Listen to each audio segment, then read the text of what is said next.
All-new Dr. Phil. I am the reincarnation of Pocahontas. I'm sharing her soul in my body. Her parents claim their daughter... They've seen you speaking in tongues. ...is violent. I just kind of pulled her over my shoulder, threw her, and then right in the eye. And has issues. This is how you showed up for work. Please help my daughter. You think I'm crazy? Are you sure that you guys aren't just delusional? Let's do it. Hey, Grandma. Ashtray, you little bitch-ass motherfucker. Come over here and give your grandma a hug. Ah, that's my nigga. You been wearing them Jimmy hats like Grandma gave you? Yes, ma'am. How are you? Oh, my old stinky ass is fine, except for my arthritis in my trigger finger. But I can still stick and move. I bet you can. That beating the police give me didn't slow me down a bit. Come on, motherfucker. Give me your best shot. Come on, Grandma. I don't want to do nothing like that. Oh, come on, nigga. Come on, Grandma. I don't want to do that. Stop. Come on.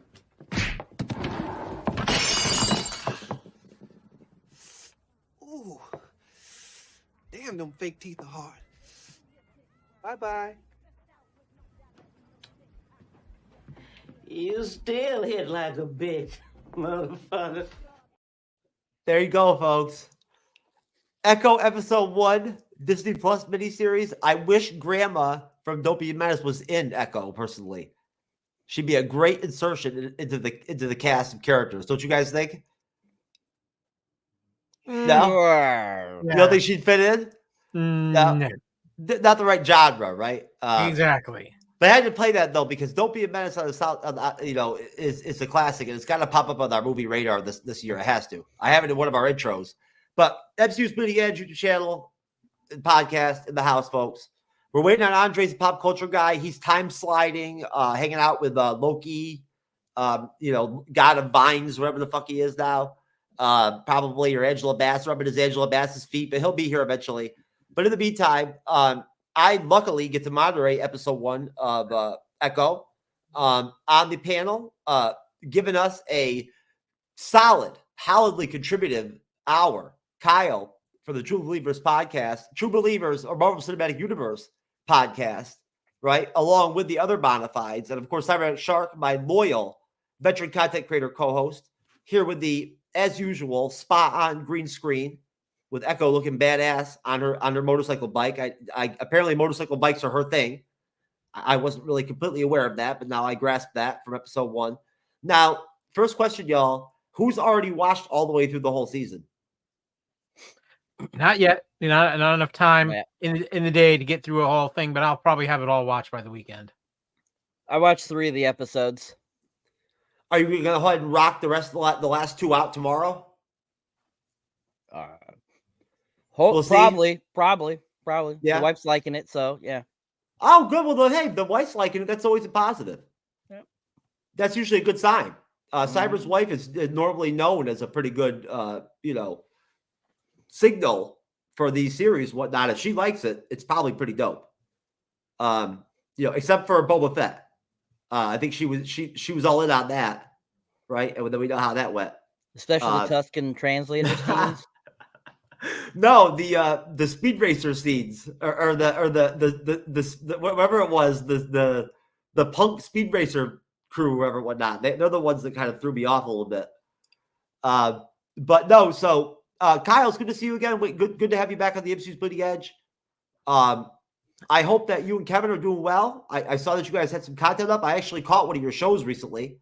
I forget what it was, to be completely honest with you. I think it was you guys talking about a myriad of different topics, pop culture topics and things like that, stuff that you were going to planning on changing or doing this year on the show.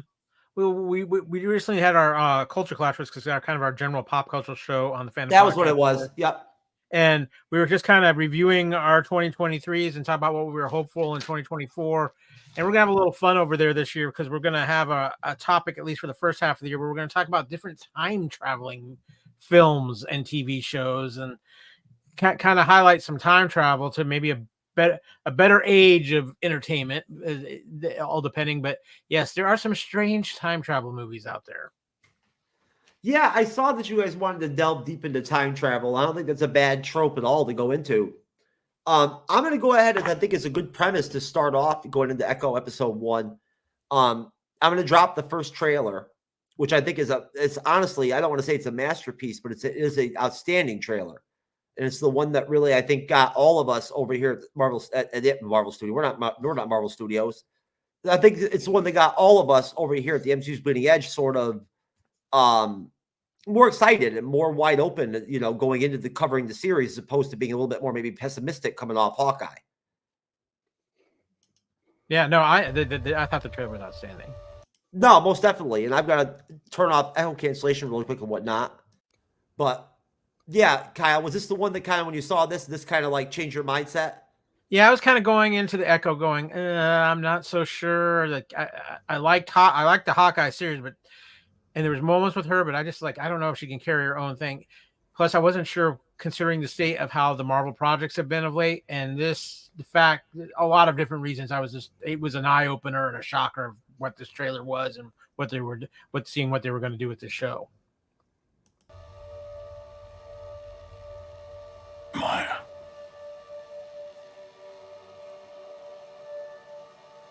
I see everything that you are. I always have.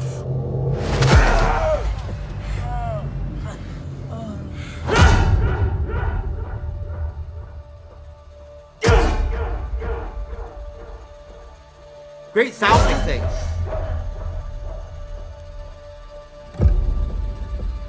Don't be afraid.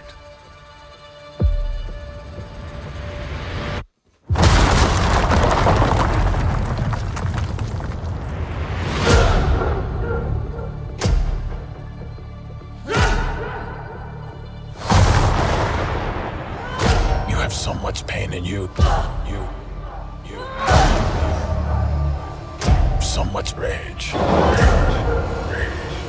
that you can't contain it.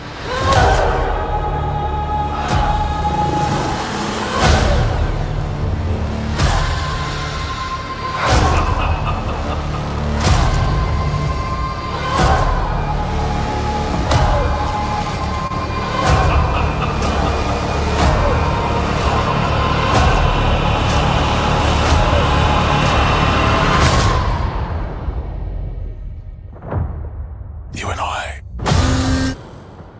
are the same. So, who's the monster?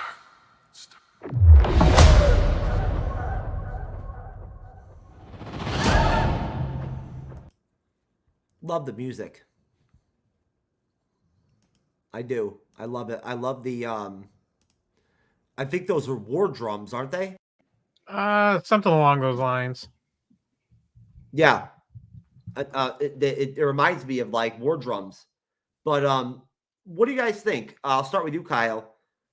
Do you think that first trailer, what is for you? What is it?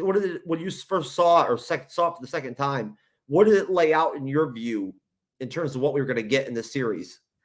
It laid out to me that a couple of things. One, that the Marvel Studios is really looking at changing up how they do things. For this to have a TV MA rating, which is something Marvel has kind of tried to avoid, and to see them, it made me feel like that was one of the Netflix shows. Just in the vibe of it, obviously having D'Onofrio there as the Kingpin, and he is phenomenal as the Kingpin. But just the whole feel of it, the vibe, the darker side of it. Even it was probably the darkest MCU trailer to date as far as just how it felt watching it. But it also inspired me because I'm like, they're actually going to take some chances with this show. They're not following their usual format, and I'm very glad for it because it shows me that maybe that the Marvel Studios is realizing we have to evolve and we have to become different. And who would have? And I was going into Echo thinking this feels just like a throwaway show, especially once they announced they were dropping all the episodes at once and everything like that. And this trailer just completely piqued my interest in saying, okay, let's see what you got, because now you're showing me something different, and I'm really intrigued. Cyber, I think we all kind of thought it was just going to be a filler series, didn't we? No, maybe not the word filler, but we thought that it was when they were going to drop all the episodes. I'm saying I think at least I was a little bit and vocalized to you that it concerned me a little bit. Yeah, most definitely. Yes. You were saying it. You were saying how you thought this was going to be a shit show, that it wasn't going to be good. You didn't change your tune until they dropped the trailer. You were pretty adamant about that, even when they first talked about this show to begin with. Your tune didn't change till you saw the trailer. But I wasn't sure how it was going to go. I didn't think she was anything great when I saw her in Hawkeye. So I wasn't too sure, if a show just about her would be good until they said that they were going to include Kingpin and, Daredevil into it. So then that kind of changed my mind. Like, I'll give it a try, see what it's about. I'm agree with you on that. I think that for me, it wasn't necessarily just the trailer itself. It was the tone of the Kingpin in the trailer.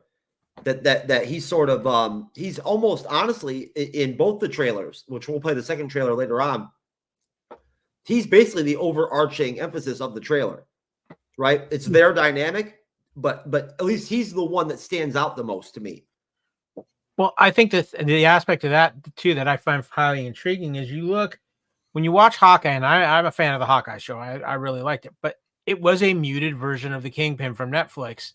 And even in this trailer, this felt more like the version of the Kingpin we saw D'Onofrio play in Daredevil and other things within those Netflix shows. And that's something that really grabbed my attention, because I was like, wow, they're definitely changing things up here. And to see D'Onofrio be able to, feels like he's got full carte blanche to play the Kingpin how he played it before, instead of this kind of watered down version we saw in Hawkeye, really that was one of the things that really just like, okay, now I want to watch this, because you've got D'Onofrio playing the Kingpin the way he wants to play the Kingpin. No, and I'm glad you mentioned that, because we Cyber, I know we did agree on that with Hawkeye, that was a soft Kingpin. That was not Netflix Daredevil Kingpin that we saw in Hawkeye. It was a little bit toned down. And I feel like, I don't know, I mentioned this to somebody the other night. I think it was to Andreas. What's up, Andreas? Hey, what's up, guys? What's up, Andreas? I think we talked about Andreas about Time Cop. Time Lord, Time Cop, sir. Remember we talked about how basically with the Echo series, seeing the Daredevil Netflix, the overall Netflix series connection to the trailer was something that really, was something that brought us in. But not only that, the fact that those of us who weren't as hot on Hawkeye as maybe Kyle was, or like Andres, you have Hawkeye as one of your top Disney Plus series, right? Yes. It's one of my personal favorites.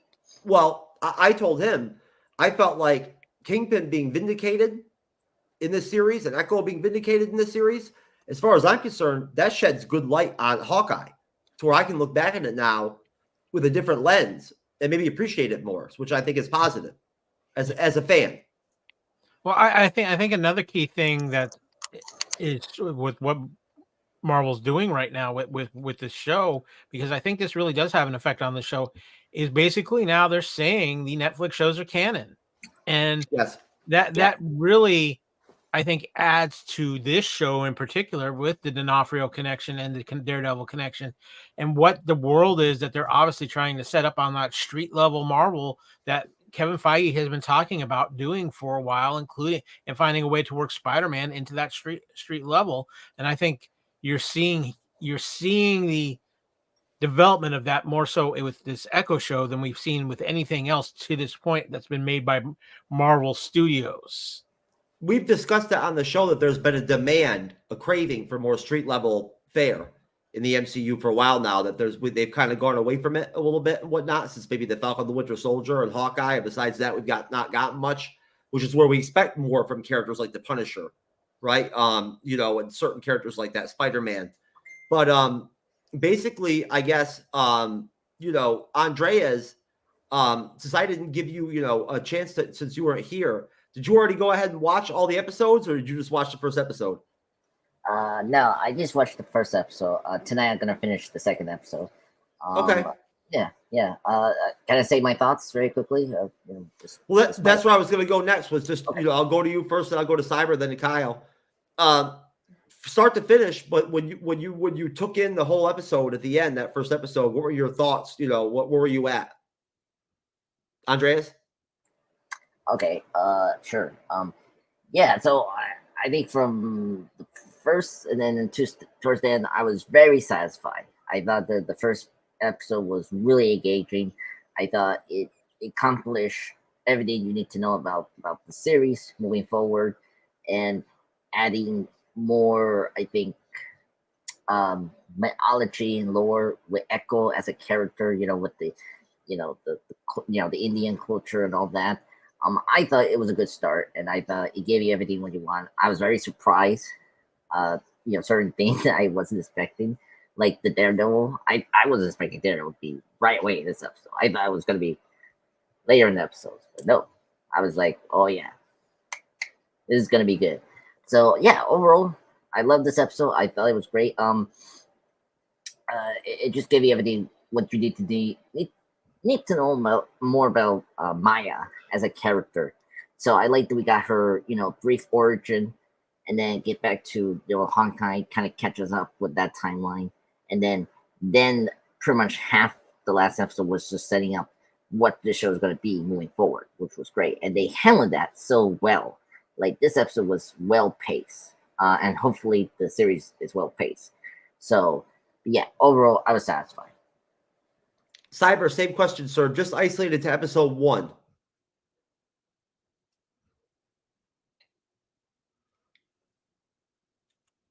Great first episode. Really dug it. Thought that it was a solid beginning. As I have mentioned before, I wasn't a huge fan of the whole changing up Echo's past with the whole Native American thing. I know she's Native American. That's fine. She's just a person. That's all that matters. And so, like, that I just thought was totally unneeded for the episode. Other than that, though, I thought it was great that they recapped from Hawkeye what we saw of her, to get you kind of up to date where we are, and then having it 5 months later after the end of Hawkeye, I thought was really clever as well. Really fantastic first episode. Lots of great action. Got everyone in this first episode, Kingpin and Daredevil at the same time. It was really fun. Overall, a really great start to this series. Okay. Kyle? I really enjoyed episode 1. It had its ups and downs. I'm going to be honest with you. The beginning, when that episode first starts and you're watching what's going on, and you start realizing they're probably telling the story, but it was still like, it kind of threw you out. Like, what am I watching here? Wait a minute. But then once they get into the story, they're giving the real, okay. Cyber don't fuck with engines. Watching them get into the heart of the show. I'm glad they did some of the Hawkeye recap for people who may not have watched Hawkeye. But I'm going to say this: the highlight for this episode for me was the absolutely incredible fight sequences in this episode. I mean, I'm going to be honest with you, they might be the best fight sequences in the history of the MCU.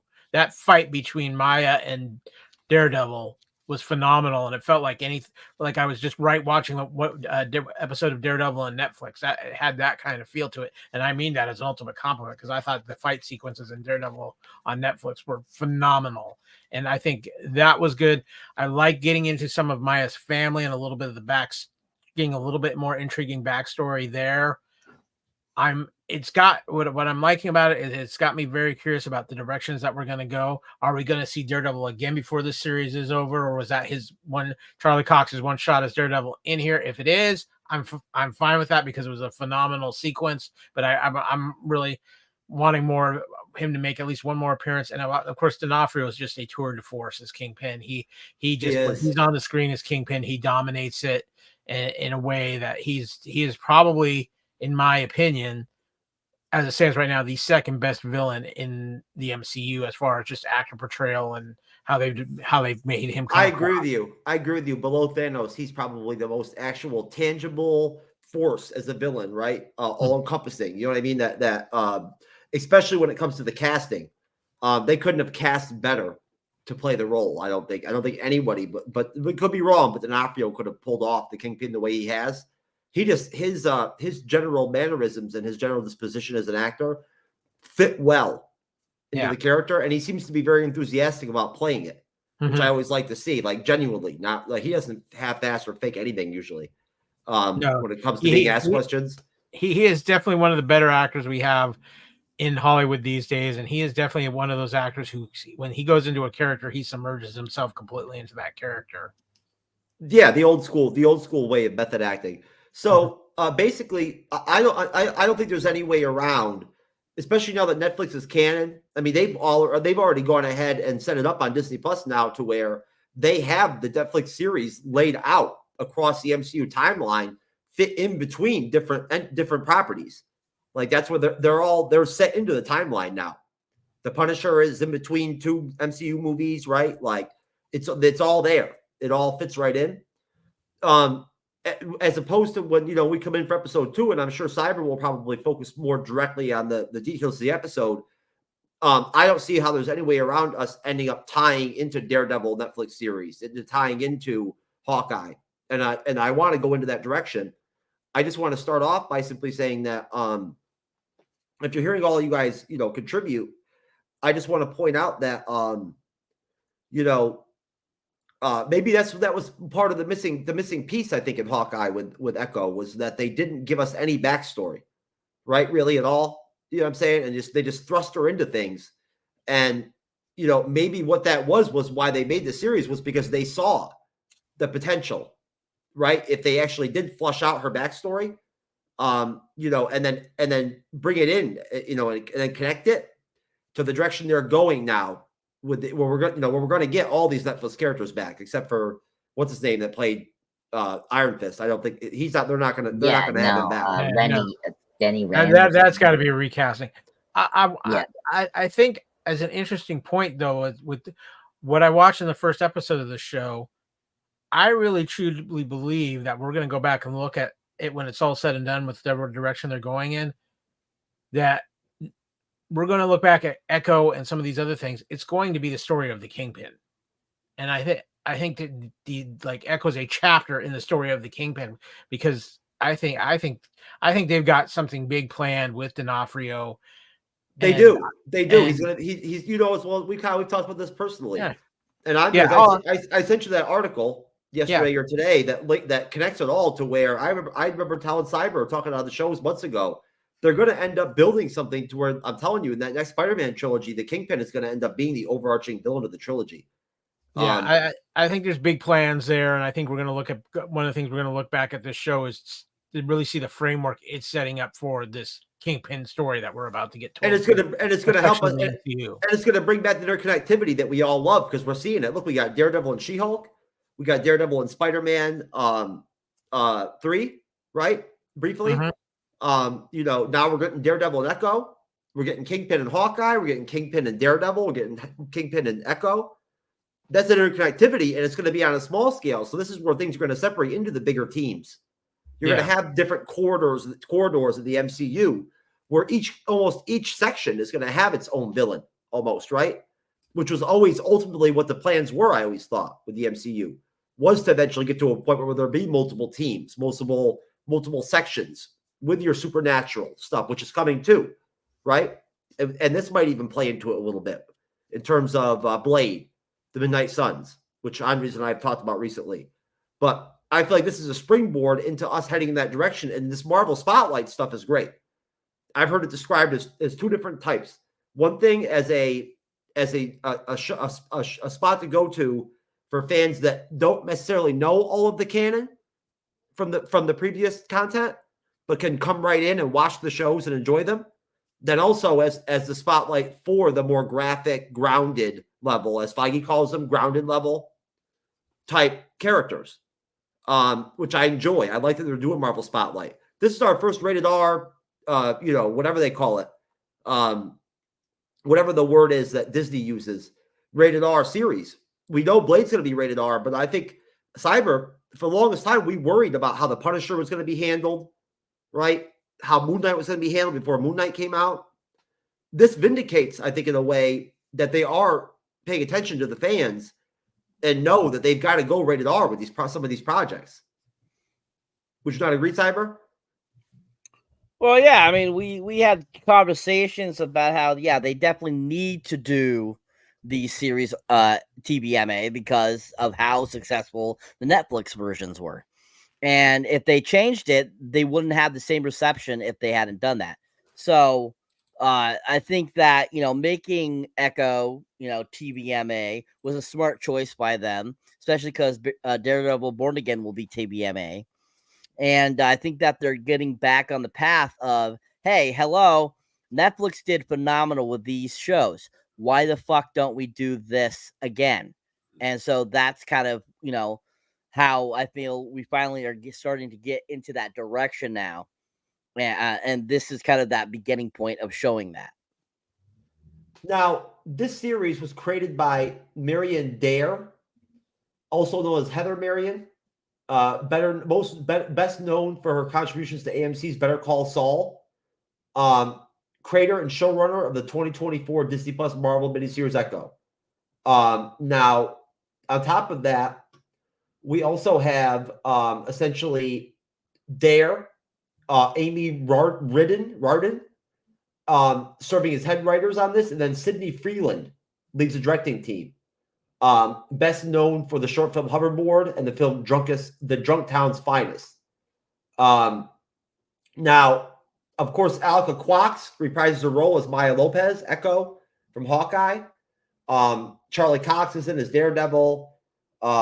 Graham Greene, the well-known, Native American actor that's been in several really big time Native American films. In fact, wasn't he in The Last of Us one time?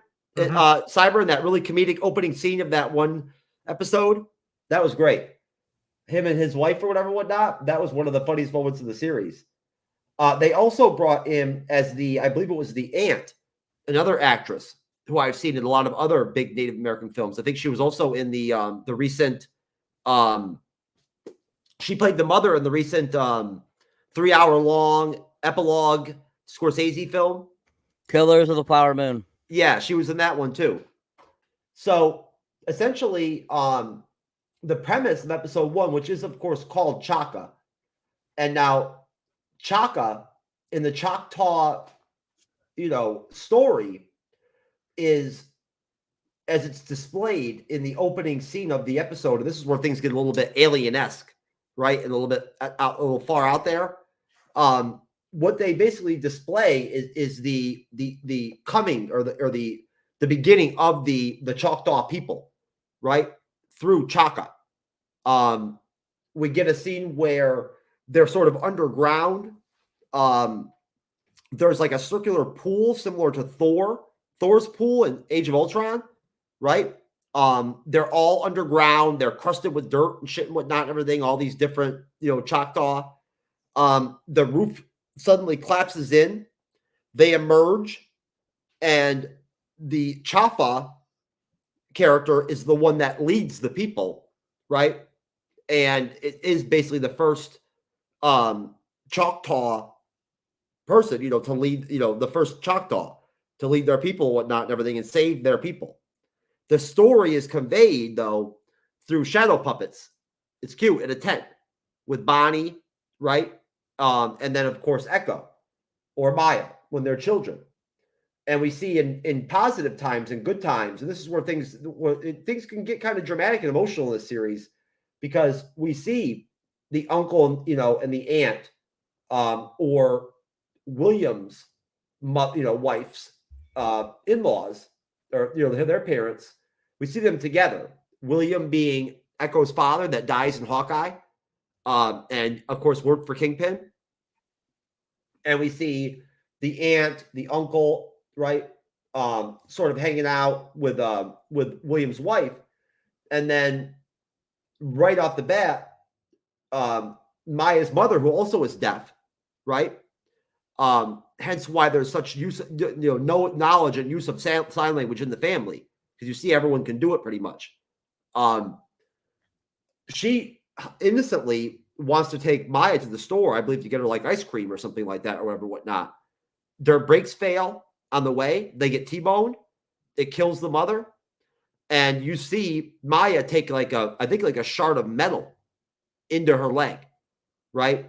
Now, of course, the brakes were cut by an enemy gang member or something like that, or whatever, whatnot, against William, not against, it was for him, not for his family. And so, she doesn't know it yet, but Maya loses her mom. We see her in the hospital waking up, and it is very emotional. I did actually tear up and whatnot during this part of the first part of the episode, just because of William, although he's a bad man, is a good father that seems to care about his child. Just doesn't take into consideration the ramifications of his lifestyle on his family. Although I think he corrects that over time.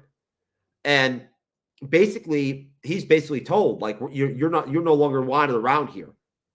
He's already landed a job in New York, so that's where he heads to, right? And of course, a job, in the underworld, probably working for Fisk at that point.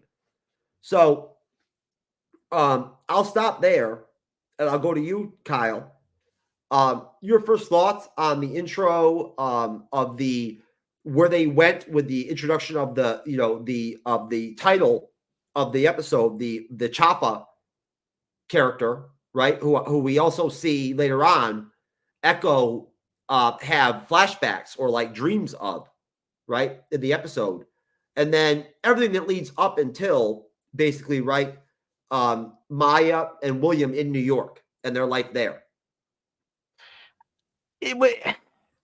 I think if you're going into Echo cold, or even let's say you watched Hawkeye, the opening sequence to this show really kind of takes you out of the show. It doesn't pull you in because you're wondering, what the hell are you watching? What's going on here? This is not what I expected.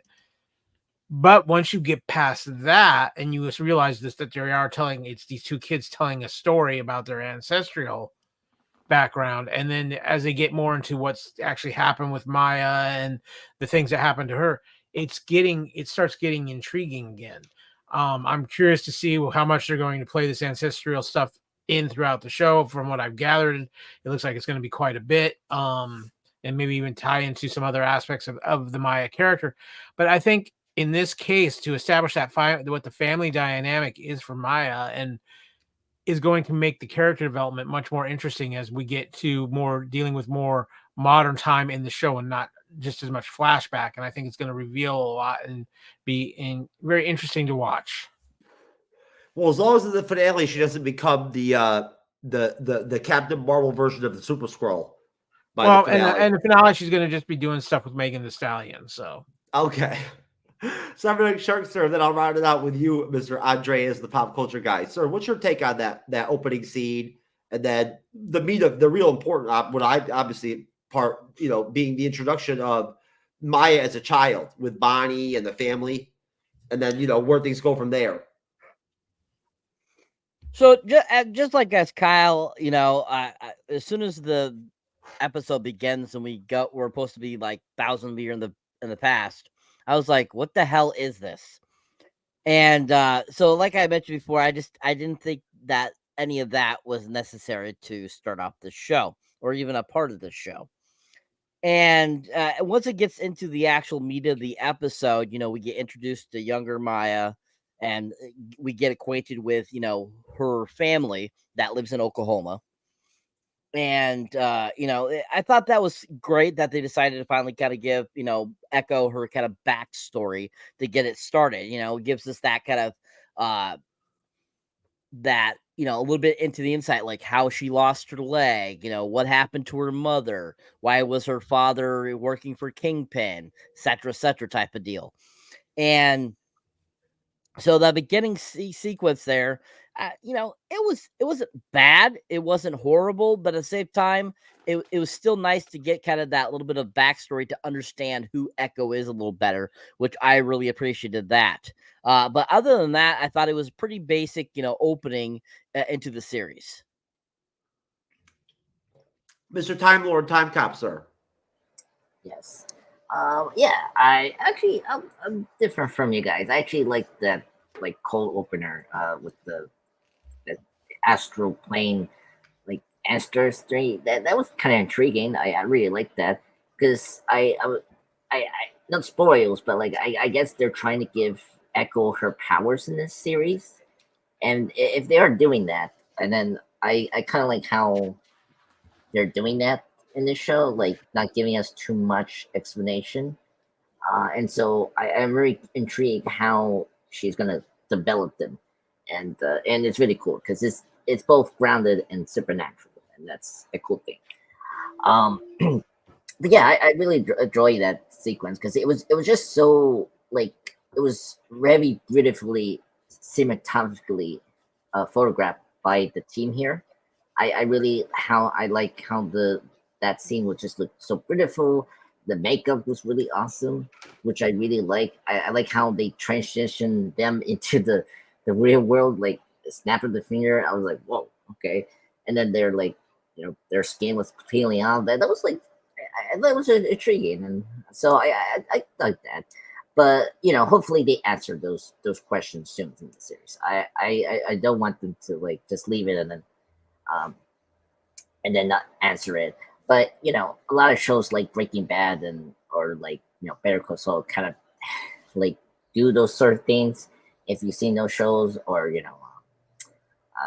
and Fargo, another FX show that I really like, does that quite a bit. But yeah, so I thought the Cold Winter was really good. But then transitioning into Maya's origin, I really dug the Maya's origin story. I thought that it was really impactful. I really liked that we got to see more of her dad a bit more, because I really like the actor. He's such a terrific actor. He's in Dr. Sleep as one of Rose Hat's close friend. Just maybe like that. I don't want to spoil Dr. Sleep the movie. Of course, I brought up Fargo. He was in Fargo season 2. So Maya's dad was great to see again, because he's such a terrific actor. Yeah, and it was cool to see her mom. It made sense that she was, also deaf as well, just like the daughter. And yeah, I wasn't expecting the car crash. That was really, really brutal. And anyway, it was kind of shocking. And seeing the sharp glass in the lake in Maya was kind of gruesome. And I was like, wow, okay. And so yeah, and then I really like I'm just kind of intrigued. Right away they're saying a pretty good interesting relationship thematic with Maya and her family, because we know we're going to see her uncle and her aunt probably in the series later on. So I'm very intrigued, how everyone's going to react to her, after so many years. And then of course, we get to the flashback with Kingpin from Hawkeye. It was kind of funny. I didn't go that far. I never went that far. You're way far into the episode. Okay, where did we stop? Just the hospital scene before they even get to New York. Kingpin is not even in the episode yet. Well, then I'll stop right now. There you go. All right, perfect. Thank you, sir. Now, it is right here in the Wikipedia that Matt Murdock's Daredevil's inclusion in the series sees him searching for a former ally, which was reported to be Jessica Jones. although this aspect was ultimately excluded from the series, with Murdoch appearing in a single scene in the first episode, meaning that will be the only time we will see him in the show. So they're letting, I mean, they already released all the episodes. I figured they figured why bother, like not just putting it out there. So it's out there right now. That will be the only time we'll see him. And they only did it.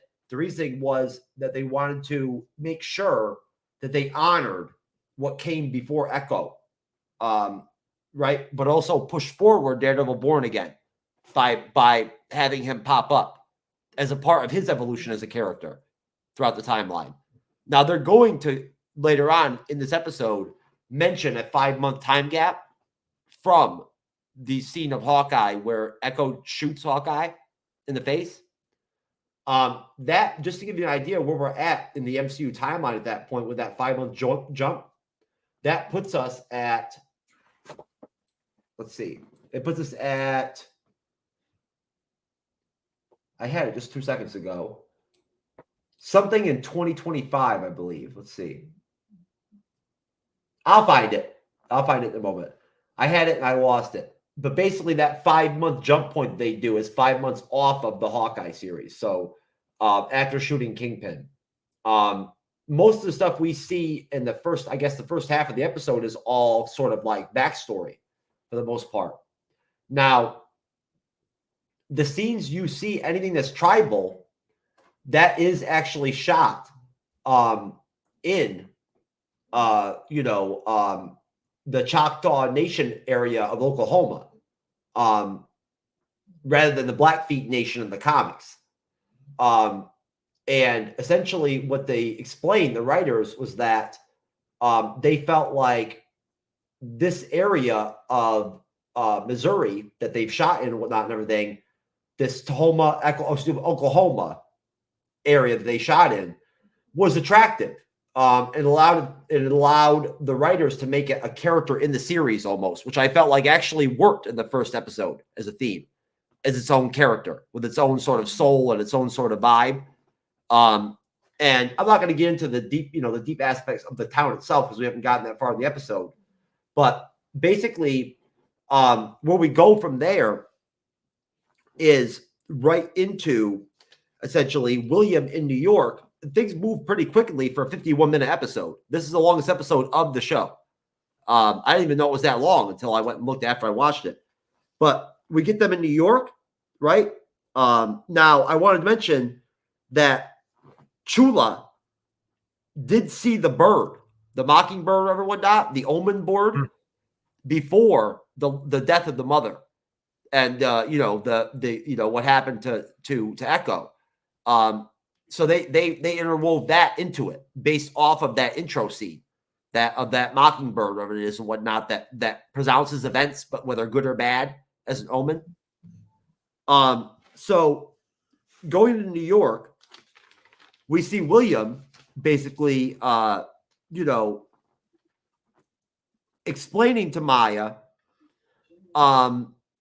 after, going to her karate practice, right, where he tells her he wants her to be a better person than him.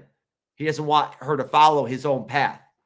Yet she watches him, right, do a deal with the owner of the karate shop, some kind of illicit deal, right? So this is all right in front of her. She's very aware. She pays attention to what's going on around her, and she can tell that this shit is dirty. But we see them together at home, and them doing the shadow puppet stuff again, and having a conversation, and Maya asking Dad if dragons are real, which he explains, not in this world, but like basically in another world, right? And bouncing off that explains to her that I believe because of her impairments with her being mute and because of her having lost her leg, that she's always going to have to straddle both worlds. What would be what the deaf community would consider the normal world, similar to the TBI survivor community, and then her world of not being able to hear. So I thought that William actually appeared as a very sweet father. I did, personally. Like, he actually gave a shit about his daughter. But we go right from there to Maya in the boxing ring kicking some dude's ass at some like gangster looking gym. And then Maya going to the repair shop and seeing Hawkeye Ronin in action, taking out William's whole Tracksuit Mafia crew, right? And then obviously her recanting the Hawkeye scene, shot differently, but recanting the Hawkeye scene of William's death. And him touching her face with the blood, which as a guest on another show, I actually had mentioned that I thought it would have been better if the father had reached out and grabbed her titties, right? Instead of the face. But that's just me. One last titty. Anyways, so either way, we see William die. Great job, I thought, of incorporating flashbacks and whatnot throughout the whole episode. But from there, right, we see Echo sort of get rebellious, steal a motorcycle bike. Uncle Wilson Fisk pops up, gets her out of trouble, and seeing him, the way he handles the cops, just like in the Netflix stuff, is great. How they just walk away. Like, literally, they're about to cuff her up. And he just steps up, takes her away. And the one cop even says to the other cop, do you know who that is? Right? Like, that's Kingpin. That's that street cred. So he gets her off, sticks her into a limo, has an interpreter with him. And this is where you can already see that he sees potential in her. He's already framing things. This is how Kingpin's mind works, right? That he already sees potential in her as useful to him and his cause and what he wants to do. He offers Echo a job. Use her rage. Use her loss, her pain. Make it useful, right? Gives her first mission, a la going to you, Kyle, going to you, Andres, on the action scenes. Her first mission. She doesn't really even know what's going on. It's a hit. She goes with two dudes. They're running the show, right? They kind of go in with them. They say, okay, we're going in and we're shooting everybody. They do. They freeze everything up. It's a one-shot action scene. Which is, I love those. Similar to the Daredevil stuff. Mm-hmm. But basically, they do a great job of fading in and out with audio, whatnot, everything to bring you in and make you understand how Echo sees and fears and feels in these situations by silencing everything and just drawing on her heartbeat and things like that and watching her go in slow motion. But basically, when the two guys with her start to get their ass beat a little bit and whatnot, she goes into action. And we do see some really quick, but very, very effective, great fight choreography with Echo taking on. Yeah, anytime you see one person fight multiple combatants, it's great. But she's just beating ass, right? Well choreographed. I don't know if it's Daredevil-esque, but well choreographed. And that's when we get Daredevil. Looks fucking awesome in his red suit. No more of that gold, ugly, whatever shit from She-Hulk, the original crap. The red suit and the batons the right way with the actual drawstrings on and whatnot so that they retract when he throws them and he can grab shit with them. I love that part. And I'll leave it there. And you guys can discuss the Daredevil Echo showdown, right? Where basically, Echo proves herself by taking on Daredevil and actually causing him to need to leave when she overpowers him. Go to you, Kyle, sir. This was the best part of the episode. The fight sequences throughout, even before Daredevil shows up. That whole fight sequence with the gang and everything like that is absolutely incredible.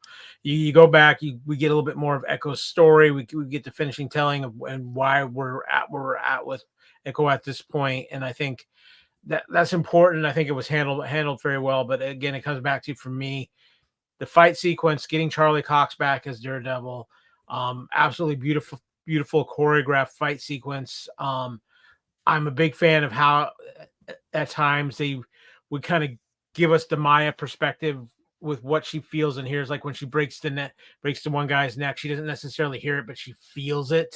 And you can see the kind of change in her when that happens. And this just nails it. And this leads me to hope that if this series is the kind of action we're going to have, throughout this series. This is going to be a very good series and probably one of the best Disney Plus shows we've had.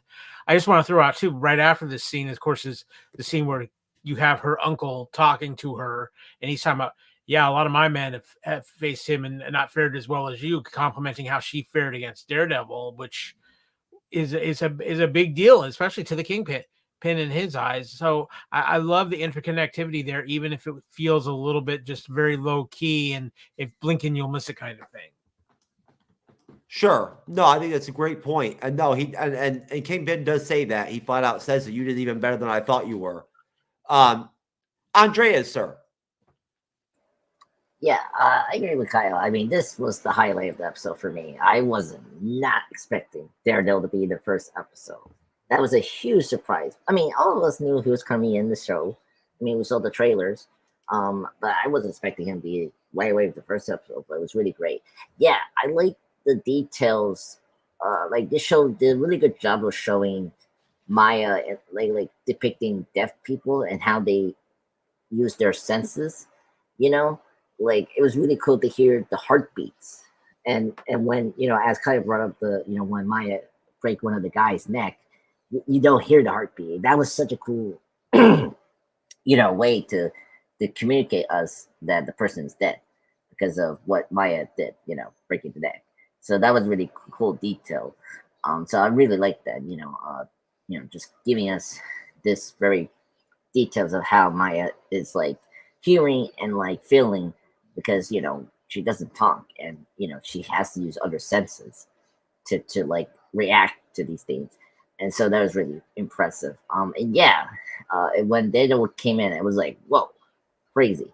So it was really cool. It felt like a comic book panel, like, you know, seeing Daredevil investigating, you know, Kingpin's like operation, and then he dumps onto this being with Maya. It was like such a cool thing, which is so nice. And yeah, I agree with you, Jeff. I was very happy that we saw the red costume again. You know, I didn't mind the red and gold suit from She-Hulk. I mean, it was comic book accurate, but I always preferred the red, you know, full-on suit for Daredevil, the red suit. And it was great to see the baton used really well. Like, I think, yeah, from the Daredevil series, that, you know, from this, it was good to see the batons used properly, which is good. And yeah, and then of course seeing Wilson Fisk again, and that other scene was really great. And, you know, speaking of Vincent D'Onofrio, I mean, he's great. Like when, you know, like right away they fix a lot of problems from Hawkeye, from last Kingpin's appearance to here, is that you really felt his presence and his like terrifying presence with everyone. You know, when he was walking down to get Maya from that like crime she committed, and then you see the cops like moving away, and then one cop made a comment, and that was like, oh my god, yeah, that's the Kingpin himself. And I was happy he was wearing the white suit. Such a comic book thing. If you never read the comic books or the cartoons, he always wears the white suit, and it was just great to see a bit more of that in this episode, which was cool, because he wore the white suits in Hawkeye as well. But it was cool to see that here as well, and be consistent in that. But yeah. So I think this sequence were my highlight, and I really like the character development between Kingpin and Maya, because that's really important moving forward to these next 4 episodes. 4 episodes now, because there's going to be a war between her and Kingpin. So it was good that they're developing that with these stuff. And I agree with you, Jeff. The flashbacks, they done a really good job of using the flashbacks. That sometimes it'll be like too fast or too slow, or like what was the point of the flashback? Here, the flashbacks are very important. They weave them in well. They fit in well with the structure of the episode and whatnot, and they help develop the story and the plot of the episode.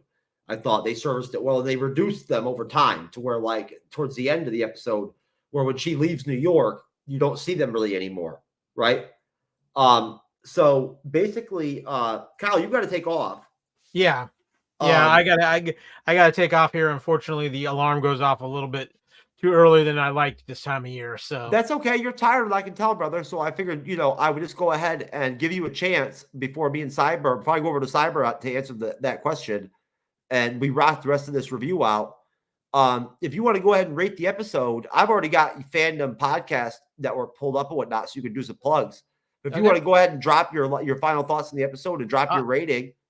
One of the best opening episodes for a Marvel series. I think it's I really feel like this is establishing maybe a new direction for Marvel, which we desperately needed, and a breath of fresh air as far as they're taking some chances. They're not just trying to fall into this MCU. I guess the best way I can put it is cookie cutter pattern that they've been doing of late with some of their projects, and this really felt like something different and out of the box. I got that same feeling from What If season 2, to be honest, if I'm going to be honest with you. So I feel like the last 2 MCU projects have really started giving us a different perspective and a different change.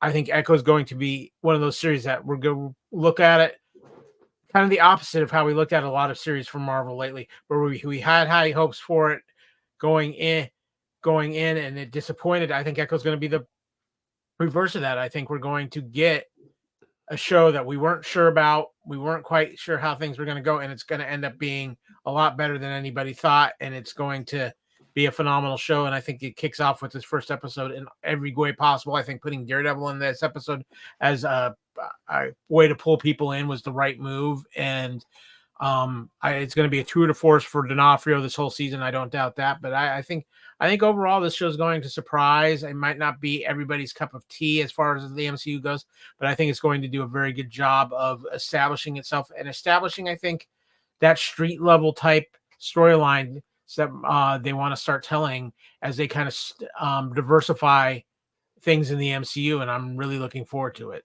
When it comes to these Disney Plus series, none of them are everyone's cup of tea. That's just a fact. You know what I'm saying? We've learned that, haven't we, by now? What's your rating? Yeah, what's your rating? What would you give the episode a rating for? I would give this episode a rating of 4 out of 5. 4 out of 5? I think it's a very solid start. I think, just D'Onofrio on my screen is always good. You put Charlie Cox on my screen as Daredevil, that makes me happy. Incredible fight sequences. I think this would be as far as just an opening episode, would be a 5 out of 5 if it wasn't for the opening sequence, which confused a lot of people. How does 4 out of 5 equate to a 10-point scale? Is that like an 8 out of 10, 8.5? Yeah, I would say it's an 8 out of 10. Okay, 8 out of 10. Okay. Yeah, I would say like it's not perfect. I don't think it's quite a game-changing episode, and I think that would fall where a 9 would be. But I think as far as kicking off a new series and kicking off maybe a new direction a little bit for the MCU, it does a very solid job, and it definitely does what this episode needed to do, which was get me interested in wanting to watch the rest of the episodes. Well, I'm going to keep on sending you links all through the series, so you let me know how you're feeling and whatnot, right? It's just it's a little bit of crazy time of year, unfortunately, in the adulting side of things. So my schedule got a little hectic coming into the first of the year, but no, I'll definitely pop back on before the season's out, because I understand. This is a good show. I already told Cyber, and we'll see if this flushes out. I could be wrong. I've been wrong in the past. I already told Cyber earlier. I think this could be Andres. This could be a breakout show. This could be New Rockstars listed this as one of their top 5 sleeper shows that could bust out this year. Well, it's going to be an interesting year for the MCU with a lot more on the animated side coming out this year than the live action. But the live action that's coming out is going to be very important. So we'll save it, because I've reframed what we've discussed in terms of some shows you want to do and whatnot to kind of line up with more of what's going on right now. So we'll discuss that. Don't be a stranger. Make sure you call me. I've got some plans. Yeah, absolutely. So, but it's always fun to be here on the Bleeding Edge, of course, and too, you can find me on the Fandom Podcast Network. Jeff has been so kind to put up our YouTube channel where we have some great things going on. We've done some Star Wars, a little bit of Couch Potato Theater where we covered the movie Tombstone. We did our little holiday special where we covered Elf, of course, Culture Clash, which covers all the big what's going on. I told you I watched half of it. Yeah, hey. We even reviewed Aquaman, as painful as it might have been. Oh God, please. It was a great debate. What was more painful? Aquaman, Rebel Moon, Aquaman, If there's even a debate that needs to be had between those two properties, I don't think I need to see Rebel Moon. All I'll say about this is Rebel Moon is a Zack Snyder film. You judge for yourself after that. All right, brother. Well, listen, we appreciate you. We'll see you on another episode. Yeah, absolutely. I'll be back. I'll be back for more Echo for sure. All right, brother. Thanks for having me on, guys. Have a great rest of the episode, and we will talk to you soon. We will. Kyle. And since I haven't seen most of you, Happy New Year as well. Yes. Thank you, Kyle. We appreciate that, brother. Okay. Thank you. Take care, guys. Cyberneticshark, sir. I didn't mean to put you off. Throwing over to you, sir. Going back to the episode, going off of, I believe, what was essentially William and Maya heading to New York, and then going all the way up to the end of her first mission. So it was nice that they showed us kind of what led Maya to be where she is, how she ends up becoming known and familiar with Kingpin. I like that, we get kind of a little bit more of a background. They rehash out Hawkeye so that, like Kyle said, everyone that might have not watched Hawkeye now gets an idea of what Hawkeye was about. And so I thought that was a great way of rehashing Hawkeye to get people to watch that again, along with watching Echo. I mean, coming down to that first fight sequence there, which was really great. And I like how nobody has mentioned the scene where the security guard grabs her ass. It's a key scene. Key scene there. And, prior to the Me Too movement, I feel scenes like that were completely cut from everything. So I was really surprised to see that in this.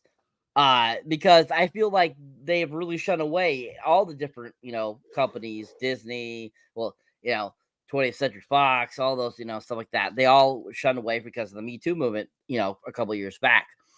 And so I was really surprised at that sequence. And I was like, holy crap, are we actually going back to being normal somewhat for men in the industry here a little bit? Because I was really shocked by that. And I was like, literally like, wow, this is like going back to Daredevil, Charlie Cox, really. This is really going back to that. So, that kind of leads on to, why she kind of quarters him later on in the fight sequence, which I think is really funny, just how much she kicks his ass, which was super hilarious.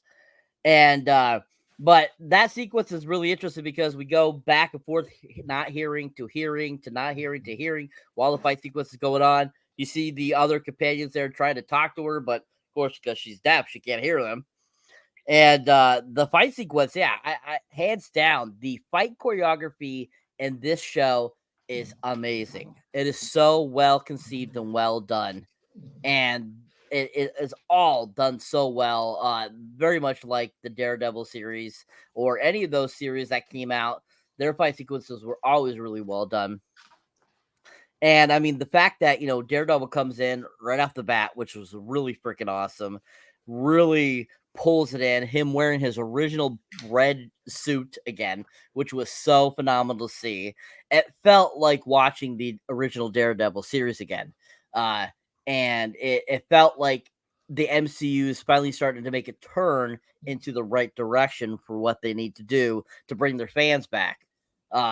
Because with how bad the last, few stages have been, a lot of people have they've been saying, okay, we liked this, we don't like this. So it's like, go back to what makes money, what people enjoy, which happens to be those Netflix series. And Echo has that feeling again. It doesn't feel like those other, shows they've done. Like Hawkeye was definitely the closest to that feel out of all the MCU shows they put out in the last 2 years. And so the fact that they took that and incorporated those two really is a smart, idea. So really well done there. Really great action. Daredevil kicked butt. Echo kicked butt too, did a really good job. And overall, just a really great sequence that was very enjoyable. Most definitely. And I think it's funny, isn't it, Cyber, to think that a series that, regardless of what we all thought internally, from a detailed standpoint, we all did sort of wonder what are we going to get out of this? We're going to cover it. We know we're going to, but what it's going to be like? What is our experience covering it going to be like, right? That's what I was kind of dreading, was like, are we going to be slogging through this, right? Like fighting to get through these reviews, or is this going to be like something that's actually going to at least be get the conversation going, right? You know, like give us something to work with so we could actually, you know, have good review shows off of it. That trailer helped a lot, but what a shock that a series like that, right, with where we're at, things being so sort of loosey-goosey with the MCU, with not knowing what's coming out officially for the rest of the year from Disney Plus, other than Agatha, right? Which who knows even with that. Who would have thought it'd be Echo, right? Stuff like Echo that would actually be a turning point for us and be able to give something to at least a part of the fandom, right? You know, you'd hope. I see a lot of really positive indications here. Just the fact that this is TVMA on its own, I would hope, you know, would be something where fans that were concerned about Blade, fans that were concerned about the Punisher, this I would hope would maybe bring them back in the fold, maybe, right? Like, oh, I love the Punisher. If they're actually going to do it TVMA, maybe I'll get my Disney Plus subscription back on, right? So when Punisher comes out, I'm ready. So great. I thought they did a great job of throwing Daredevil in there to gin up the desire at the end of this to get born again down the road, right? Without question. So great job on them. They did a really good job of using strategy and whatnot and everything in this episode, in this show, the series, it seems like so far, to push the agenda of the MCU forward. And of course, we are hoping that if the news is correct, that we're going to get Jessica Jones, we're going to get Luke Cage, right? We're going to get these characters back in the MCU down the road. Jessica Jones is reportedly in Daredevil, Born Again.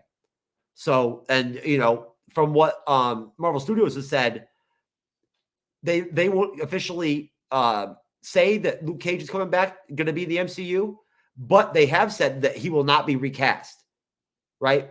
So the character that played, now I never watched the show, but I heard he did a great job. That actor that played him will be that him. It'll just be unfortunately Iron Fist. That's going to have to be recast. Luckily, there's a lot of different Iron Fists throughout history, so it doesn't have to be Danny Rand. But I'm happy about it. Yeah, I believe they will reintroduce Iron Fist in the Shang-Chi films. They're going to reintroduce him, they're saying, in the Wakanda animated series.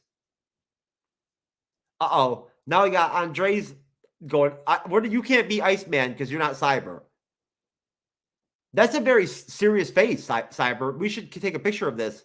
This is like Andres, like if this was his reaction video picture, this would be his like, like, I don't know about this fucking song, right? I don't know. I'm not sure about this shit. Anyways, just so you know, Cyber, that you look better when you go Iceman than him. Props to you, sir. Oh, that's good to know. I only go Iceman with my mouth wide open, like that, right? For insertion purposes, as we know. Anyways, gotta open the entrance. Yep. But anyway, so basically, how I got back to my first page of outline, I have no idea. But after that initial battle or scrap with Daredevil and Echo, we do get another scene with Kingpin not yet learning sign language. You have to use the translator, and basically saying, we are family, right? And then we see her doing a bunch of missions and sort of training, right? And rising up the ranks of like the Tracksuit Mafia over some montages before we flash back to Hawkeye and looking back at what was, maybe I didn't realize it, but what was a very prominent scene, a very great scene of Hawkeye as Ronin connecting with her and maybe almost presenting to her for the first time in her life, a male figure, right? That was telling her the truth, that meant no harm to her, right? That wasn't playing games with her, whatever, whatnot, right? And literally knew how to sign language and said, we are the same. We are the same. I thought that was deep. It really was, he got through to her. She believed him when he said, your boss hired me to kill your father. And of course, we know what happens from there. We get a flashback. Good to see you again, Time Lord, Time Cop, sir. Yes. Oh, before we do anything, I was going to say before I was like Iceman again, just like Saber. I was saying that the Shang-Chi films were going to be a good opportunity to reintroduce Iron Fist there. I think that'd be the best option for them. They would have been if Danny Rand hadn't sucked his Iron Fist, they would have been. But now they're going to go in a direction where they're actually going to introduce Iron Fist into the animated Wakanda series, right? That's going to stretch back into history, right? Oh, really? And it's going to shine on different members of a group of Wakandans whose job were to go out and retrieve stolen vibranium artifacts. Hmm. So that's where an Iron Fist is going to pop in, because they're going to use an older version of Iron Fist, one of the actual Japanese or Asian versions. There's only been 2 American Iron Fists. All the other ones throughout history were all Asian. Yeah. They all have the same power of the Iron Fist, right? Yeah, they do. And that's a whole other conversation how that works out, because that's some shit that's like some Moon Knight shit, right? How that all works out, it's like some Khonshu shit. Yeah, it really is. But either way, so as I was saying to Cyber Andres, we see Maya sort of being trained and being let loose by Kingpin, showing her how to shoot a gun, right? Saying we are family. Before we get a flashback to her meeting Ronan, and then it turning out to be Clint Barton, and her telling him, your boss had your father killed. Her then shooting him in the head, to end the that scene from Hawkeye, and then going forward, off that, of course, we get the 5 months later jump, right, where all of a sudden she's injured on her own, alone with her bag, right, on the run. It looks like, and we can't really tell at first, but it looks like she's been either stabbed or shot in her abdomen, I believe, right, in her lower abdomen. And she's hurt. She's bleeding. She jumps on her bike, right? And somehow bleeding and everything and whatnot, manages to ride her bike all the way from New York City to Oklahoma or to Missouri. Why did I say Oklahoma? I have no idea. No, it is Oklahoma. Is Oklahoma? Okay. Yeah, it's Oklahoma. All right. Drives all the way back to Oklahoma, to her hometown, right? To her sort of family's town. And where Bonnie is and everybody else.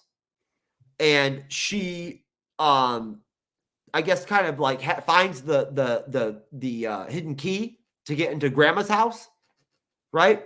At which point she bumps into Biscuits, her cousin, who hasn't seen her in 20 years, and his dog and shit and whatnot.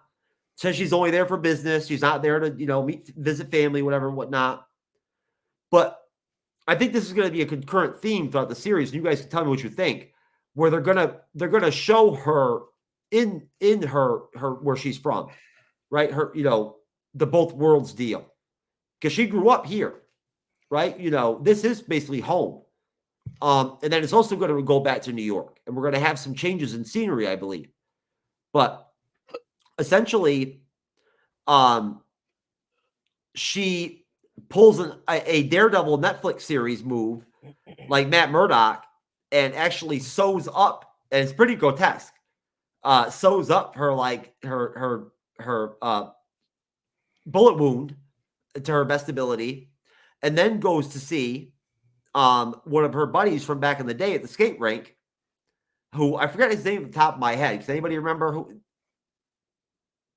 That's okay. The guy at the skate rink, where when she approaches the counter asking to talk to him, you can already tell the guy at the counter is shady as shit, right? Like, he's dirty as shit. He's shady as shit. And then there's other stuff going on at the rink besides skating, right? That becomes very clear. She asked the employee to talk to the boss. Henry is the guy. Henry. They go back and forth. Finally, Henry pops up, and they make eye contact, and he calls to her to go talk. Well, the minute she does that, the employee pops his cell phone out and texts somebody and says, "Is the bounty for the Kingslayer still active? Because I think I have her." Right? So there is a bounty out on her head for taking out Kingpin. So she's being hunted, which is why how she probably received her injury. At the skate rink, it turns out that, her friend there from back in the day, he doesn't just run a skating rink. He's got some illicit, shit going on to begin with. So he's got a doctor that comes in, one of the doctors from all the movies that comes in and fix up the wounds and whatnot, like the illegal gang wounds.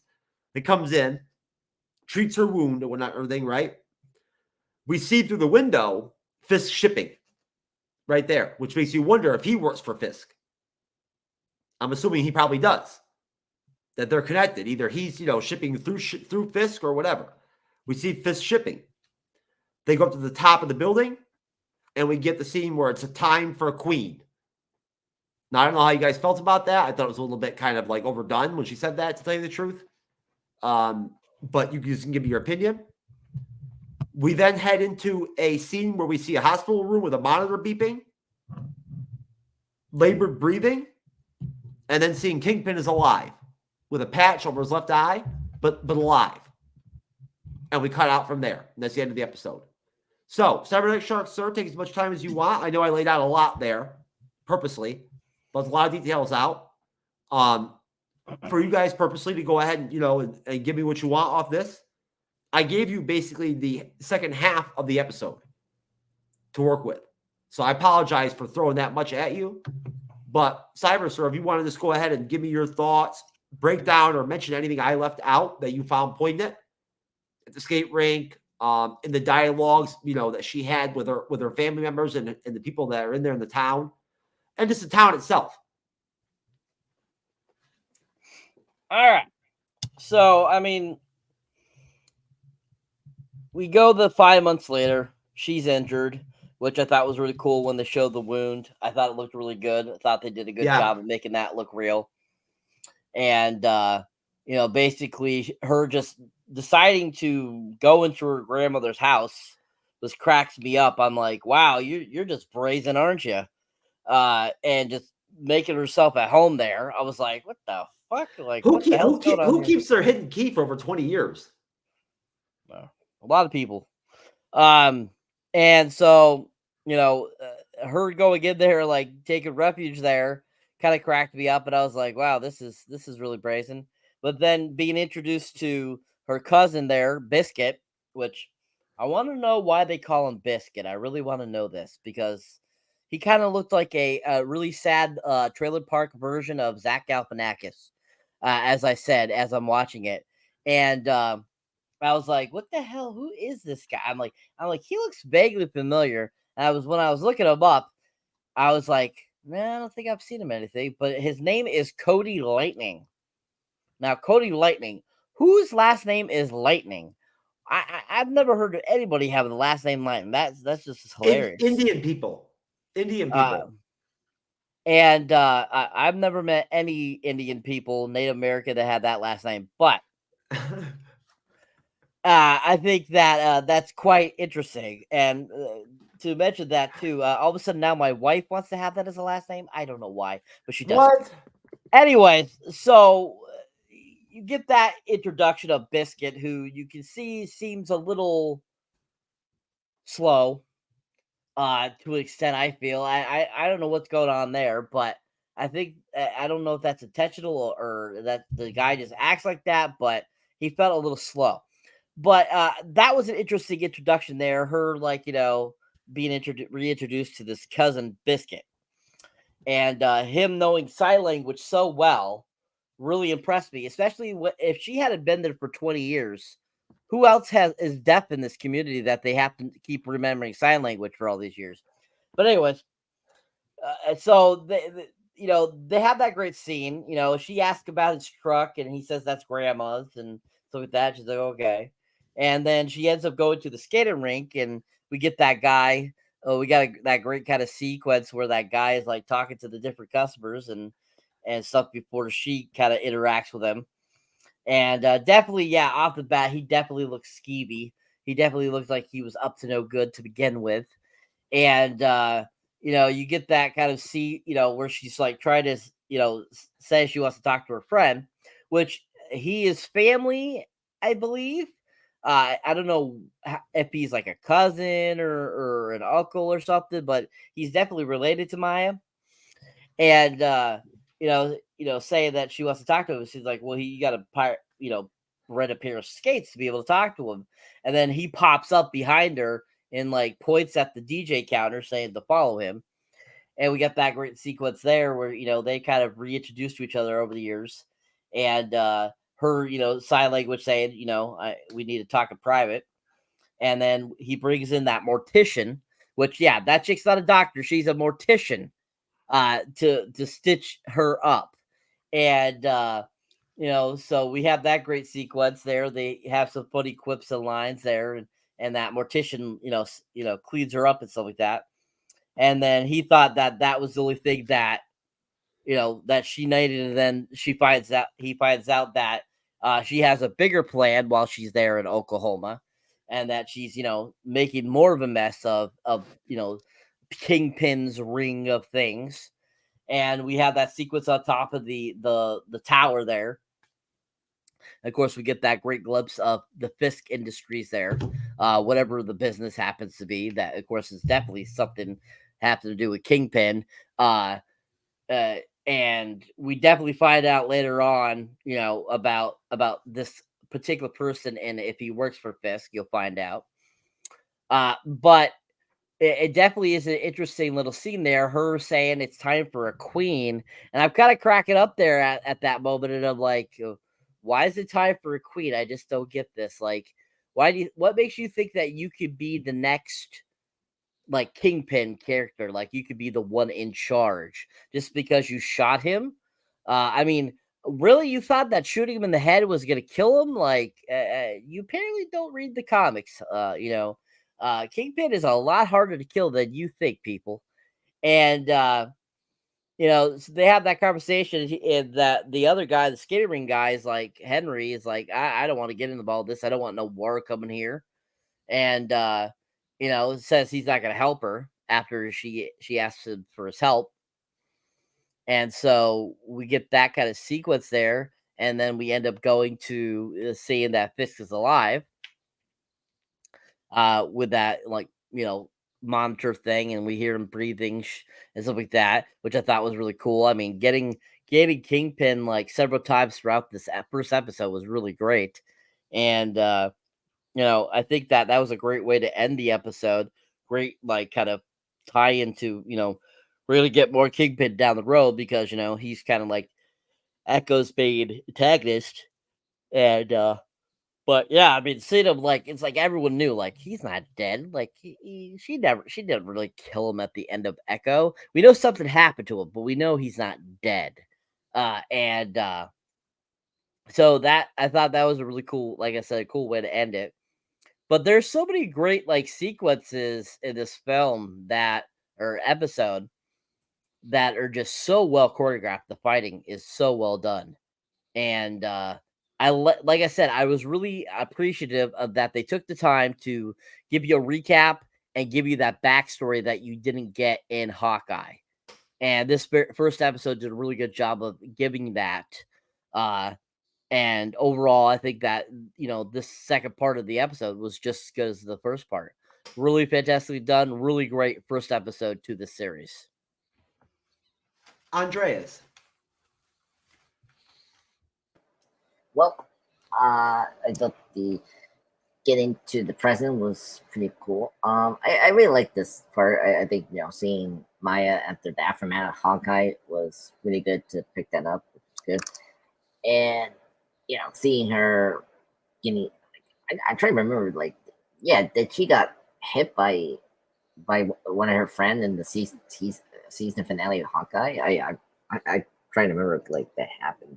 Okay. No, this would have been her injuries would have been months down the road. Okay, that makes sense. Thank you, because that was the one part I was kind of confused. I was like, I was like, yeah, and you brought up the 5 months later thing. That was like, okay, so that makes sense. So that part was kind of confusing to me, but then now it makes sense. And then I agree. Like, who leaves the key behind for your like I'm intrigued if the family does stay in touch with her, because if you were a family member, if you lost touch on her and the father, like you don't want to be part um of their lives, right? Because the mom, like particularly the mom in the hospital scene in this episode, right? Like she like knew something was wrong with the dad. Like she knew he was involved with some crime or something like that. I got a sense of her like distraught, because the daughter died. So like, why did it like, you know, like they leave a key there? But maybe it's the uncle that maybe pursue her to just leave the key there. But whatever. Yeah, and Biscuit, he's a very funny character. I like that we got some comedic relief, to like, because this movie, this episode was kind of like a little heavy with the drama, and I like that we got a little bit of good humor, which is great. It wasn't that awful humor that the MCU has been deploying for the last few years, like Love and Thunder or like Ant-Man 3 or the Marvels. Like it was a good dry humor with Biscuit, which is really cool. Yeah, and then Rolling Skates. Oh yeah, sure, 13. And I'm very cheap, but that guy who was really awful to Maya there, say informing the bounty that we discovered that it's a bounty on her. I'm very intrigued where we're gonna go with that. I'm very curious about the Henry character. I really like that character, Henry. I thought he had really good chemistry with Maya.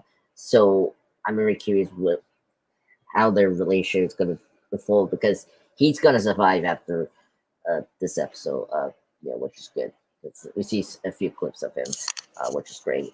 And and then wrapping up the episode, of course, seeing Wilson fix breathing was a great way to end the episode, because a lot of people were worried that they kill off Kingpin, and like it was like, no, they didn't kill Kingpin. It was gonna be a comic book thing. He survived somehow and all of that, and there we have it, which is cool. So I'm very excited to see what Kingpin's gonna do. Like it's gonna stop Maya, all that, which so like all that's gonna be intriguing. So overall, I really like this episode.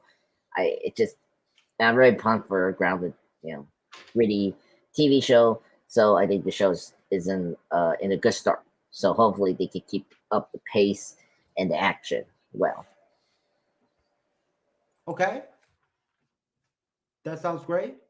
Now, in terms of the team behind, the pressure of the show, whatnot, everything, and who's responsible for everything and whatnot. Basically, as I already explained, there's a lot of names here that we know of, that we've heard of before in the MCU that have been as a part of multiple projects. We've got Steven Brazzard, Brad Winterbaum isn't on this. They're all listed as producers of the show.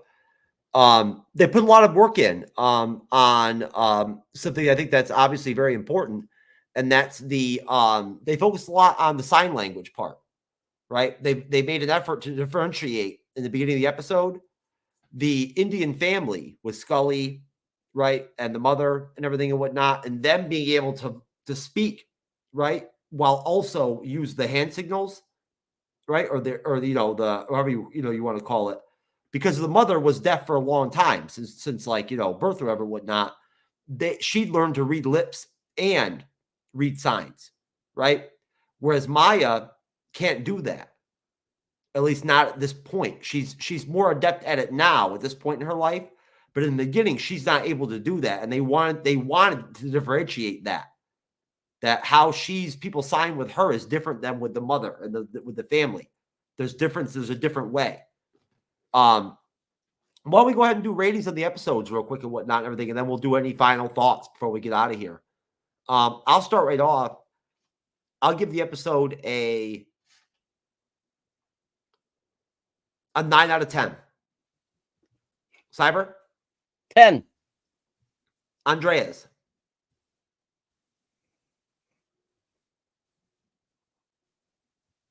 Am I supposed to be able to read lips now too? No, I'm sorry. I was working on something.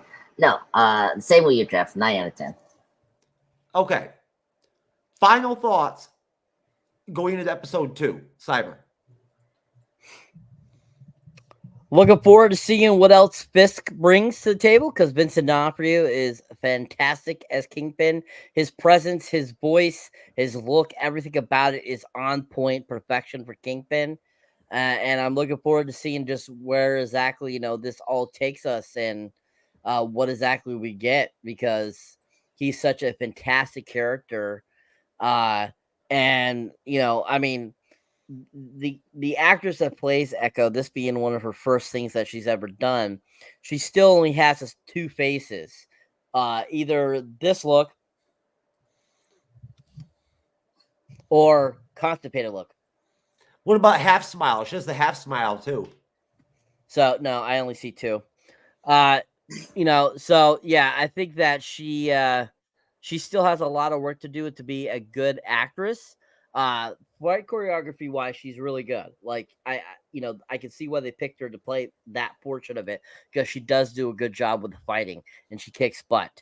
And other than that, it's just gonna be interesting to see where this leads to, especially with the supposed post-credit scene at the end of the series.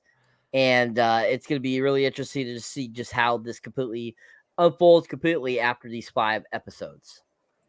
Cyber, sir, I will be tuning in tomorrow night to catch you over at Podcast Odyssey. So just so you know, I'll be watching. I might even say hello in the comment section. That's right, folks. Cyberneticshark is guesting again. Gotta love it. Hopefully, I'll be going to see Joey over at Podcast Odyssey soon too. I gave him a link for the show and whatnot. If he wanted to come on, it was up to him. I'm sure he'll make it for one of the episode reviews. He seems like he liked the trailers. So, Andreas, sir, final thoughts, and then your thoughts going into episode 2, sort of like, what your anticipation would be that we would get, out of that episode. Just in general, seeing Maya taking down Fisk's empire, like that's the most interesting plot line they have for the show. I'm very intrigued about. I'm excited to see the war with her and Kingpin. So like that, I hope it goes very well for the series. And I'm kind of curious if we get another Daredevil cameo, like if he comes back later or not. No, they are. It's already laid out right here. We won't see him again. Oh really? Okay, awesome. Well, I'm excited for a bit more supernatural. Like I'm curious about if she's going to get her powers or not. So I'm curious if they're going to lean on that in the next few episodes. But I'm excited to see the next episode after the show. So yeah, let's go ahead. We're going to get into the powers probably next episode, because I'm going to pull up next episode a screenshot. I'm going to screen share and pull up what her actual comic book accurate powers are, right? So people can actually see what they should be compared to whatever the hell they're going to end up doing with them, right?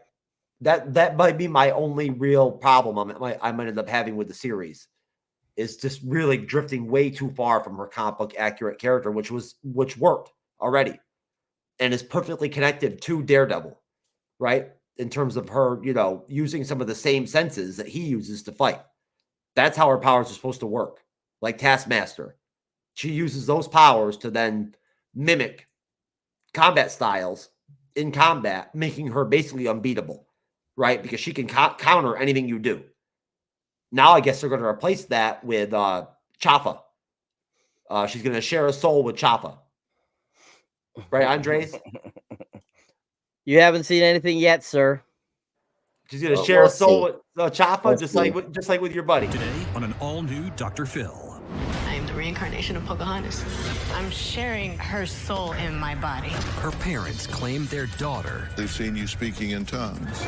is violent I just kind of pulled her over my shoulder, threw her, and then right in the eye. and has issues. This is how you showed up for work. That's the same food from Echo. My daughter. You think I'm crazy? Are you sure that you guys aren't just delusional? That's right, folks. Echo's cousin right there. Gonna be episode 2. No. I mean, it's another person, but it's not that person. Hey, Vince, it's Indian. It's Indian late. Yeah, Baby. Chaka is not the only ancestor we'll be hearing about in this series. I apologize. I just had to click that video. That's Andre's that's his video for him. No. Please, someone help me. this is a nightmare. You got yourself stuck here in the Jeff world, bro. You fucked up. He fucked up one time in the show. He's like, he set me up. He's like, we got this new character coming in on the series, whatnot. And I was like, oh, is it her? And I played that clip, and that was it. It was over. Should have known better. Time Lord, time capster. All right, folks. Echo, the Disney Plus miniseries, episode 1 review is over. We are glad and thankful for all of you who support us and whatnot and appreciate checking this out and whatnot. I hope you stick around for longer than 45 seconds or a minute and actually, roll with us a little bit and whatnot and see what we got. In the meantime, keep on supporting all of us individually. Keep on supporting us at the MCU's Bleeding Edge. We're almost at 40,000 subs. I'd like to make that happen soon. Consider subscribing if you like what we do. We're going to go ahead and do plugs. Consider subscribing to Cyberneticshark's, individual YouTube channel. Consider subscribing to Andre's. That's all we really ask for. Do all the fun stuff. Make sure you notify, right? Make sure that you're notified and you are aware of when we live.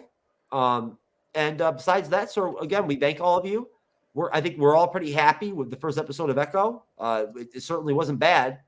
And we'll have episode 2 next week on Wednesday. 4 more after tonight, right? It's going to go quick. And then besides that, we've got What If coming up. We've got, I believe, episode 6 and 7 on Friday, 9:35 p.m. Eastern, 6:35 p.m. Pacific.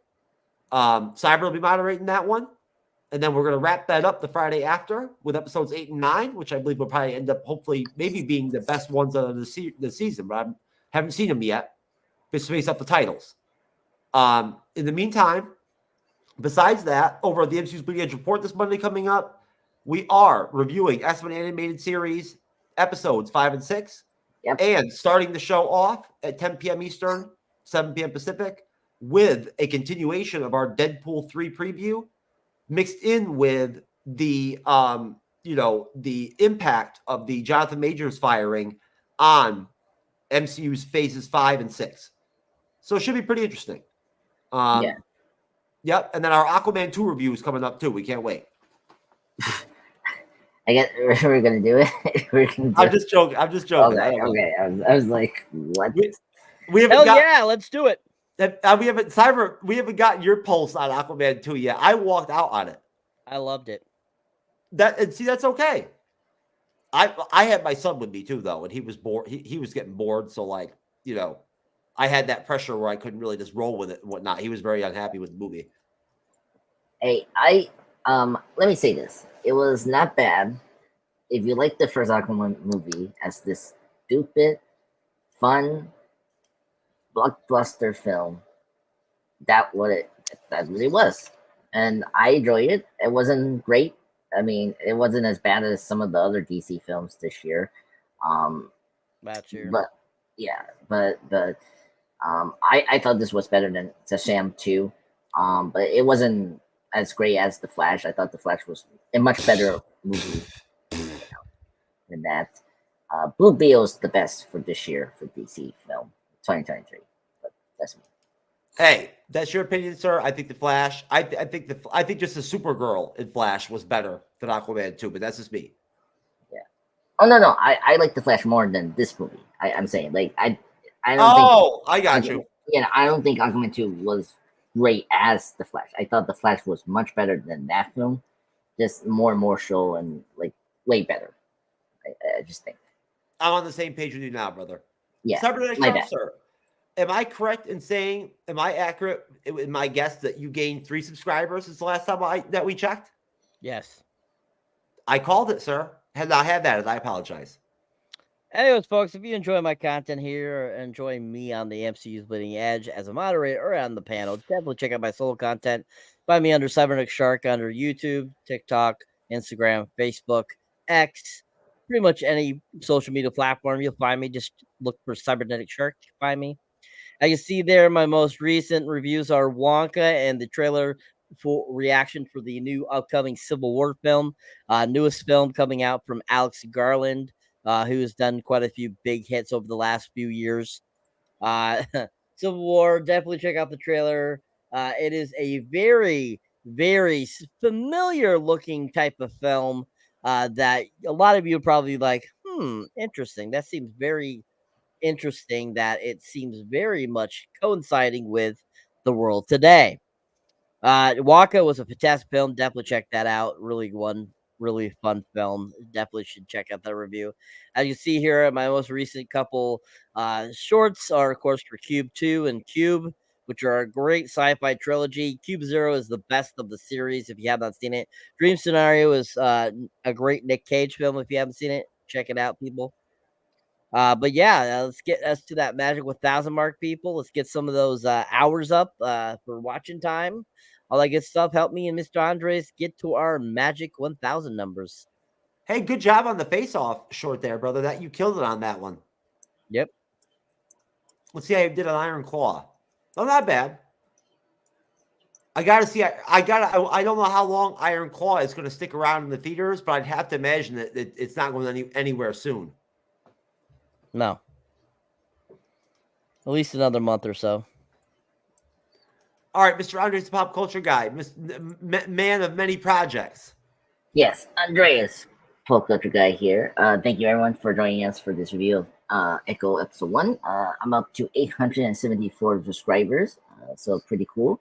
I just recently posted my Shang-Chi and the Legends of the Ten Rings movie tribute. Check that out. It's doing very well, so I'm very happy about that. Yeah, just check out my other stuff like Emmy Mackey from the Barbie film, the one of the variant Barbies. Her birthday was there. Some Green Lantern content I did here. They doing very well. Tonight I'm gonna post my top 10 favorite Batman Beyond villains, because today is the 25th anniversary of the Batman Beyond animation show that's in the DC animation universe. Great show. I loved that when I was a kid. I'm so excited to post it tonight. Hopefully I get it tonight or tomorrow, if I have to be very clear. And yeah, me and Jeff. Jeff, thank you so much for coming to the live stream last Sunday. Shang-Chi doing very well, 61 Hey, we views. did good. Yeah, very good. So that's nice. Our next live stream, I guess we'll go with Godzilla -1. I thought that'd be a good way to just go from there, because that's the thing we saw. Yeah, I just wanted to. Remember, I wanted to ask Cyber first. Oh yes. Yeah, my bad. But I'm not gonna confirm yet. We discussed that. But anyway, But one of the three of us talk about it, whatnot, everything, because I'm sure Cyber would probably enjoy getting in on that conversation. yes, exactly. So, but yeah, thank you so much, everyone at the MCU Blanche community. Bottom of my heart, thank you so much. Please help me and Cyber hit that mark this year, 2024. Hopefully, it's going slow. So, but yeah, anyway, let's do it. We're doing a great start for 2024, which is awesome. Hey, it's early yet. It's early 2024. We still got a lot of 2024 ahead of us. A lot of good shows to cover. Oh yeah, that's true. Oh, and by the way, Mr. Andres and pop culture guy, you've got to pick your movie pick. Yes, it's coming up soon. It's going to come right after The Rock. I think it's February 2nd is your pick. All right. I'll tell you Friday then. Okay. I'll start compiling my list as well. I'm sure you have to check in with Angela Bassett first. I understand. You're so funny. No, President John Claude. You're so funny. President John Claude is too intimidating for Andres, the pop culture guy. He's too intimidating. No, how about this, folks? Fuck you. Oh, now it's fuck you to everybody. Okay, I see. This for you. I'm sorry, I don't swing that way, brother. All right. Yeah, good. me neither. Well, guess what? I played the fifth, so I don't have to. There's no play the fifth. Cyber will tell you that. I'll fuck everybody too, but like not if they're all dudes. You know what I'm saying? Having them be female usually helps. Okay. I think we need to end the show. Thank you, everyone. Have a good night. I agree with you. Good night, folks. Yeah. We love you. Peace.